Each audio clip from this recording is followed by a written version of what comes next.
Oi, gente, tudo bem? Hoje a gente vai continuar nossa aula de cordados, que eu comecei semana passada, dando as características gerais e falando sobre os urocordados e os cefalocordados. Agora eu vou falar sobre os vertebrados. Os vertebrados, eles são os animais que vão possuir vértebras, ou seja, não são ossos que vão compor a coluna vertebral. Mas existem alguns animais que são classificados como vertebrados, mas eles não têm vértebras. O que aconteceu? Existem alguns tipos de classificação, né? Isso não é um consenso. Então, alguns livros vocês vão ver classificados como urocordados, cefalocordados e vertebrados. Em outros, vocês vão ver no lugar de vertebrados o nome craneados. E aí os craneados vão ser divididos em dois, os que não têm as vértebras e os que já têm as vértebras. Porque o crânio, ele veio antes, no processo evolutivo, ele apareceu antes do que a coluna vertebral. Então, esses peixes que são chamados de agnatos, né, são peixes primitivos que não vão ter a coluna vertebral, apenas o crânio. Mas eles estão dentro dos vertebrados. Então, dito isso, eu posso mostrar para vocês aqui essa árvore filogenética. Então, a gente lembra que a notocorda foi o aparecimento, né? Apareceu evolutivamente, ela foi importante para o aparecimento dos cordados, né? Todos os cordados têm notocorda. Aí vai aparecer o crânio, e a gente vai ter, a partir do crânio, os agnatos, e aí a coluna vertebral, e por aí vai algumas coisas. Aí a gente vai ter os tetrápodes, que são os animais que têm 4 patas, né? E por aí vai. Eu vou mostrar para vocês, então, as características gerais desses animais, né? Dos vertebrados. Então, a gente vai lembrar que as características de cordados já estão aí, né? Eu já falei na aula passada. Então, a gente vai falar agora sobre especificamente os vertebrados. Então, a gente vai ter animais com esqueleto interno, uma grande diversidade de habitat e de tamanho, né? A gente vai ter a baleia e a gente vai ter um sapo, né? O tamanho e o habitat também é completamente outro. A gente, né? É vertebrado, então a gente vai ver a variedade. A gente vai ver que os vertebrados eles têm uma pele com derme e epiderme. Então, é uma pele que tem várias camadas de células, não é apenas uma. Os vertebrados também podem ser endotérmicos ou ectotérmicos. Isso quer dizer que os endotérmicos, eles têm a temperatura do corpo sempre a mesma. Eles conseguem regular a própria temperatura, não depende do ambiente. Já o ectotérmico depende. E aí, houve também o aparecimento de anexos embrionários, não em todos, tá? Vai ser a partir de alguns vertebrados, mas também é uma característica de vertebrados que eles adquiriram. Então, os anexos embrionários, que seriam os anexos que vão manter, porque o embrião agora, ele não precisa, tudo que ele precisa está dentro do ovo, né, no caso dos ovíparos, ou está dentro da barriga da mãe, que é o caso dos mamíferos, né. E também a gente vai ter a presença da crista neural. Na hora da formação embrionária, a epiderme, a hora que ela vai se formar, ela vai se juntando e vai formar uma prega neural. Essa prega ela vai se juntar e ela vai formar a crista neural, que fica em cima do tubo neural, abaixo da epiderme, que é para a formação da coluna. Cada grupo desses cordados vai ter uma características específicas. Eles são muito variados, tá? É muito difícil a gente resumir tudo numa aula. Então, eu vou falar para vocês as características principais, mas eu sempre aconselho a vocês assistirem outras coisas, lerem outras coisas, verem outros vídeos, principalmente para absorver, para vocês verem o que acontece mesmo, como que eles são, que é mais completo, né? Um estudo mais completo. Então, vamos começar pelos primeiros vertebrados, que são os peixes. Nos peixes, a gente vai ter a respiração branquial. Eu pus o asterisco aí porque existem peixes pulmonados, que eu vou mostrar para vocês.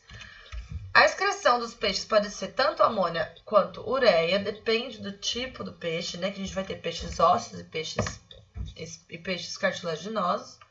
Os peixes também vão apresentar uma coisa que se chama linha lateral. Essa linha lateral, ela é um órgão sensorial que corta, que fica realmente na lateral do peixe, assim, vai passar por ele inteiro.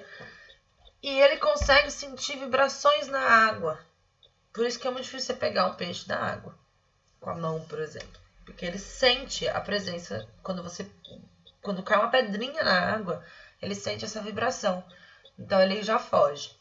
O sistema circulatório desse animal é simples e fechado. Então,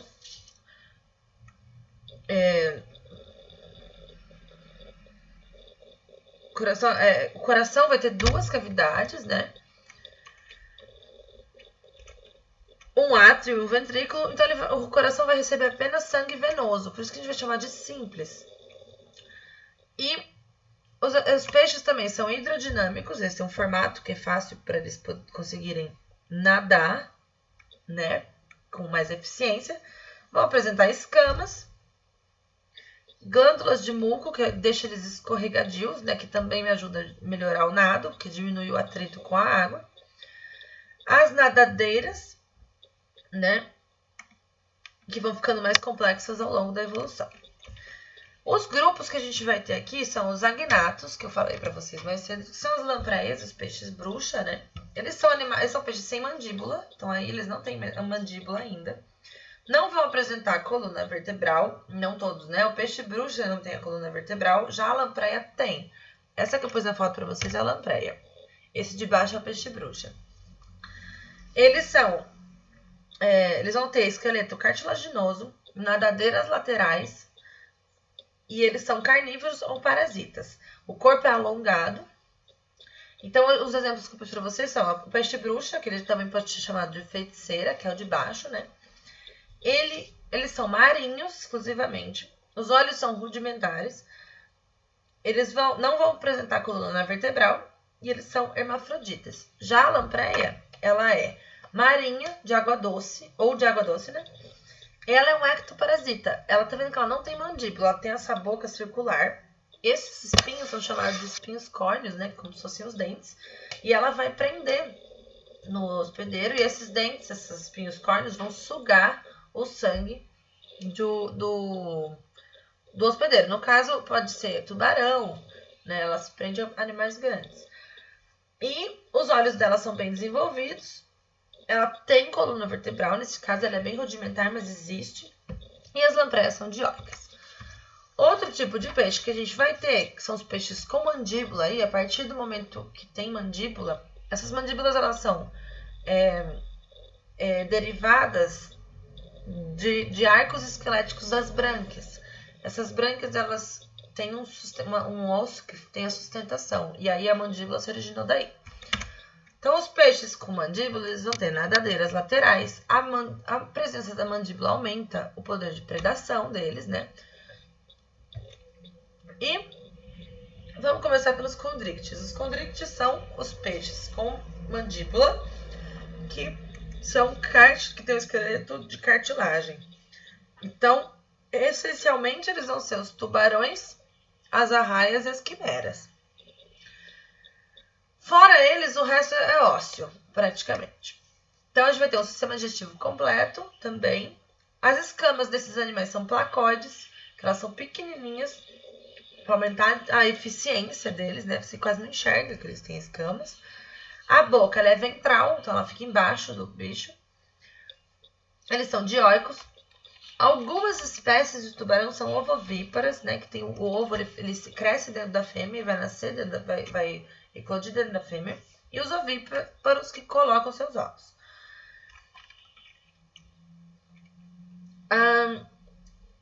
A excreção desses animais é feita através da ureia. E o controle osmótico, porque como que eles não desidratam, né, esses animais? Porque o mar, ele é salgado. Então, o que acontece? Esses animais, eles têm um controle osmótico eles retêm ureia no corpo deles.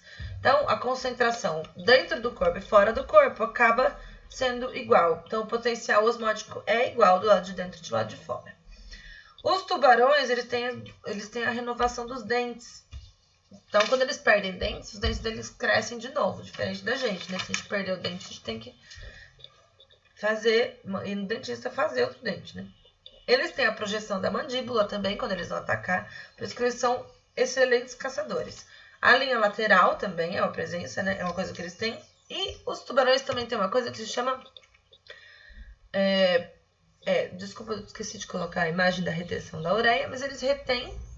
Então, eles absorvem pouca água por osmose e a água na urina também é pouca. Nos tubarões, a gente vai ter também a presença das ampolas de Lorenzini, que são receptores de sinais elétricos, que vão liberar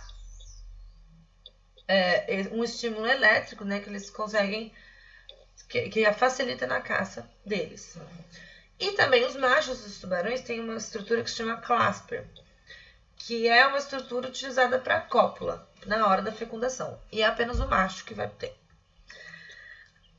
As arraias, elas têm um corpo achatado, espinhos, né? Então, mas também ainda está dentro dos condrites. Agora, os peixes ósseos. A gente pode ter dois tipos de peixe ósseo, os actinopídeos e os sarcopterefídeos. Escrevi errado.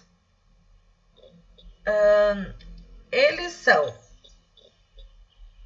são sarcopterídeos, na verdade. Tem um F no lugar do G. Eles vão ter o esqueleto ósseo, né? Os peixes ósseos. Eles vão ter esqueleto ósseo, uma glândula produtora de muco também, mas é muito eficiente nesse caso. As escamas vão ser dérmicas, então eles têm vão ser camadas de escamas. Então, eles vão ter as ganoides, as cicloides e as ctenoides, elas são diferenciadas por causa do formato. Essas escamas, elas se sobrepõem e elas formam a escama toda do peixe. Na branca desses peixes ósseos, a branca não fica exposta. Existe um opérculo que ele fecha essas brancas. Então, a água sai e entra, ele abre e fecha na hora que precisa. A boca, ela, diferente dos peixes cartilaginosos, ela fica na frente. As nadadeiras são flexíveis. Então, eles têm mais flexibilidade para nadar. E eles excretam amônia. Nesses peixes, a gente vai ter a bexiga natatória, que ela evita grandes gastos de energia para ficar flutuando. Então, ela se enche de ar, né? Uma glândula, ela pega os gases e ela carrega os gases para a bexiga natatória. E esses peixes conseguem flutuar sem gasto de energia muito grande. Os grupos, né? São os actinopterídeos, que eu falei, que são a maioria dos peixes, né? Salmão, o peixe dourado, o peixe palhaço. E o curioso desses peixes são os sarcopterídeos, né? Que tá escrito errado ali. Esses animais, eles têm as patas lombadas, as nadadeiras lobadas, isso é.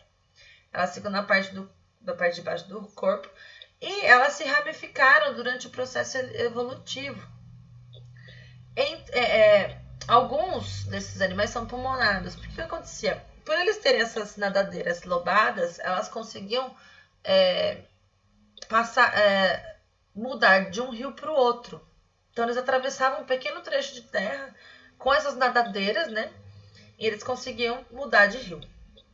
Esses são os ancestrais, né? De acordo com a evolução, podem ser os ancestrais dos tetrápodes, os primeiros ancestrais dos tetrápodes, né? Que os primeiros tetrápodes são os anfíbios, que conseguem já sair um pouco da água, mas também ainda não tanto. Então, esses peixes são importantes por isso. São peixes que começaram a conseguir aos poucos a sair da água por um pequeno período, mas eles saíam. Então, alguns desses animais são pulmonados. Por isso que a possibilidade desse processo evolutivo dos tetrápodes. Agora, eu vou falar para vocês sobre os anfíbios. esses anfíbios são tetrápodes mais antigos que a gente vai ter, né? Tetrápodes que são os que vão andar em 4 patas. E a gente vai ter uma parte da vida do anfíbio é na terra, outra parte na água. Então dizem que ele tem uma vida dupla, né? Podemos dizer.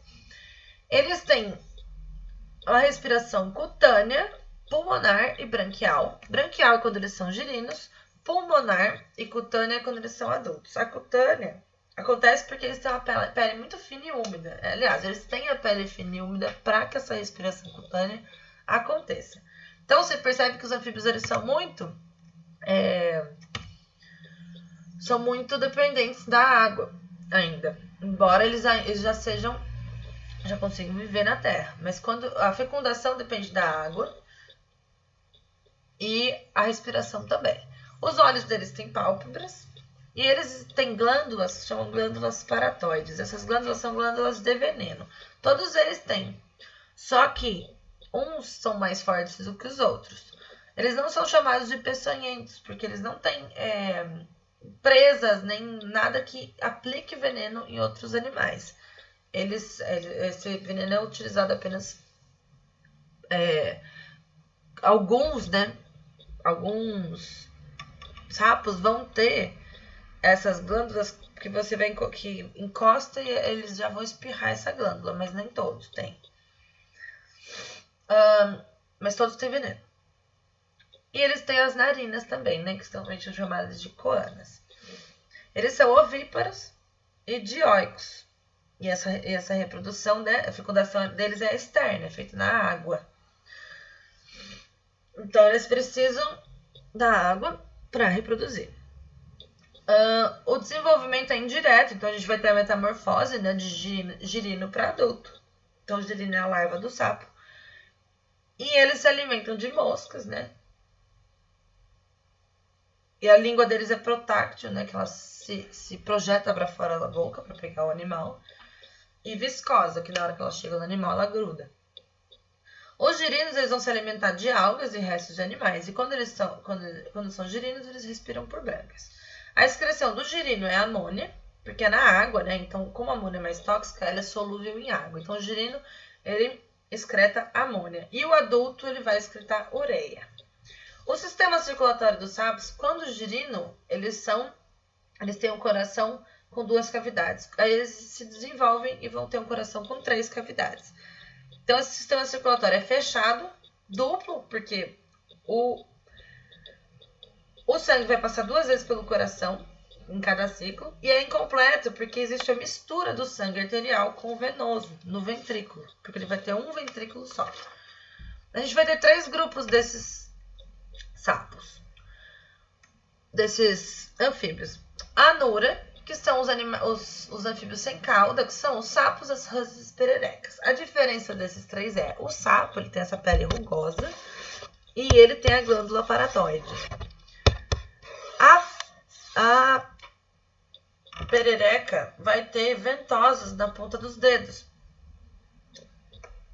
E a rã, ela tem membranas interdigitais, ou seja, ela tem algumas membranas entre os dedos. Entre os dedinhos dela tem membranas. Então, essa é a diferença do sapo, da rã e da perereca. E outro grupo que a gente vai ter é a urodela. Tá tampado, mas a gente tem... A urodela é a salamandra. Eu não pus nenhuma foto dela aí. Mas a urodela é a salamandra. A gente não vai ter muito aqui no Brasil. Elas existem principalmente no hemisfério norte, né? Elas têm cauda, corpo alongado e 4 patas. E por último, a gente tem as gimnofiona, que são os apodas. Os apodas são as cobras cegas e as cecílias. Cobra cega é a primeira foto, né, que apareceu agora. E a segunda é a Cecília, que tá aí desde o começo, que deu algum erro na minha animação. Elas são ápodes, né, não tem patas.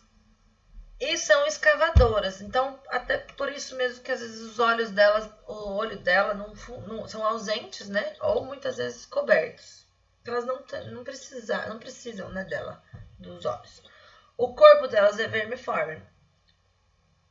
E esses animais, eles também podem, todos os anfíbios em geral, digo, né? Eles têm cores de alerta para veneno. Então, existem variadas cores desses animais. O próximo grupo que a gente vai falar são os répteis. Os répteis, aí aqui a gente teve o domínio total do ambiente terrestre. Eles são ectotérmicos, eles têm ovos com casca, isso é muito importante, né? Os ovos com casca, para eles poderem viver em ambiente terrestre. Eles têm a capacidade de locomoção e a ventilação pulmonar, que também foi muito importante para eles dominarem o ambiente terrestre. A gente vai ter os grupos dos répteis. Primeiro que eu vou falar é a ordem da Sphenodontia, que é a tuatara. Esse animal ele é considerado um fóssil vivo. E ele é um réptil, vai ser o único exemplo que eu vou ter dos Sphenodontias. Os quelônios, os crocodilos, né, primeiro, são os jacarés, os crocodilos. Eu pus aqui o jacaré de pau amarelo, que é brasileiro. O gavial, que é esse outro jacaré, é um tipo da classe dos jacarés, só que ele tem esse bico fino, né? Essa boca fina, maxilar comprido e fino. Essa é a diferença deles. Os quelônios, que são as tartarugas, os jabutis e os cágados. E do grupo Squamata, que são todos os lagartos, né, que você conhece,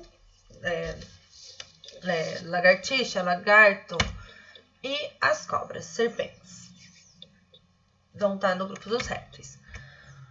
Próximo grupo dos vertebrados, eu tô falando aqui bem um geral para vocês, tá, gente, de cada grupo dos vertebrados, porque são muitas características, é muito extenso, e eu não ia conseguir fazer um vídeo pequeno. Então,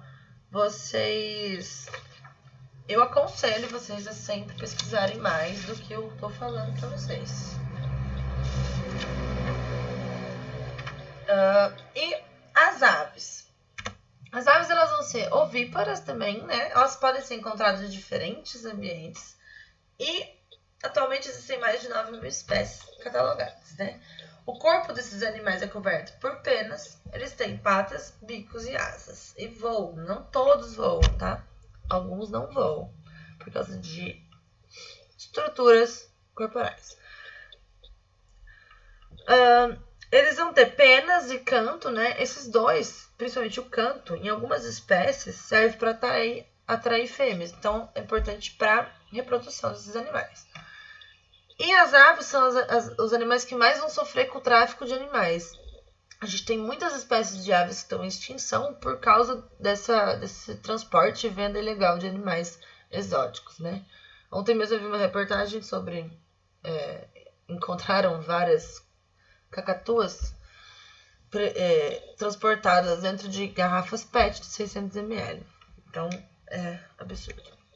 Os grupos das aves que eu vou citar aqui para vocês, as ratitas, né, são divididas em dois grandes grupos. As ratitas, que são as aves que não voam, praticamente, né, a ema e o avestruz. E as carinadas, que são as que voam normalmente. Nas carinadas vão existir animais que não voam também, tipo o pinguim, ele é uma exceção. Mas é como tudo na natureza, a gente sempre vai ter uma exceção. Então, é bom a gente sempre ver vídeos complementares.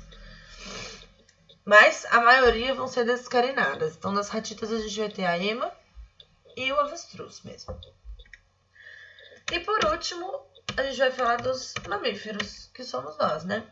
Os mamíferos são os animais cuja fêmea vai alimentar os filhotes com leite das suas mamas. A gente tem isso como estimativa mais ou menos 5.000 espécies no mundo inteiro. E aí a gente pode ter mamífero tanto na terra quanto na água, tanto terrestre quanto aquático. Pode ser carnívoro, herbívoro ou onívoro. Então é muito variado. E os mamíferos têm respiração pulmonar, o sistema nervoso dos mamíferos é muito complexo e a reprodução é sexuada. Eu peguei esses 3 maiores grupos aqui. Os monotremata, que o único exemplo que a gente vai ter são os ornitorrincos. Ele é um mamífero, porque ele alimenta os filhotes com leite, né? Só que ele possui bico, pelo, num único animal, né? Então, ele é bem peculiar. O grupo que a gente vai falar, que eu vou mostrar para vocês, é o marsupial, né? Que são os marsupiais. Que são os cangurus e os gambás. São os animais que mantêm o seu filhote dentro de uma bolsa, enquanto eles estão grandes, até eles crescerem bastante. E o último grupo é o eutéria, que seria todos os outros mamíferos, né? Os ursos, as zebras, nós, as baleias, esquilo. É que aqui nessa foto ainda tem o ornitorrinco e o canguru de novo, mas vocês já sabem que é de outro grupo. Morcego, enfim, é imensa a variedade de mamíferos. Eu espero que vocês tenham entendido. Se vocês entenderam, amanhã das 10 a meio-dia a gente vai ter nossa monitoria. Eu vou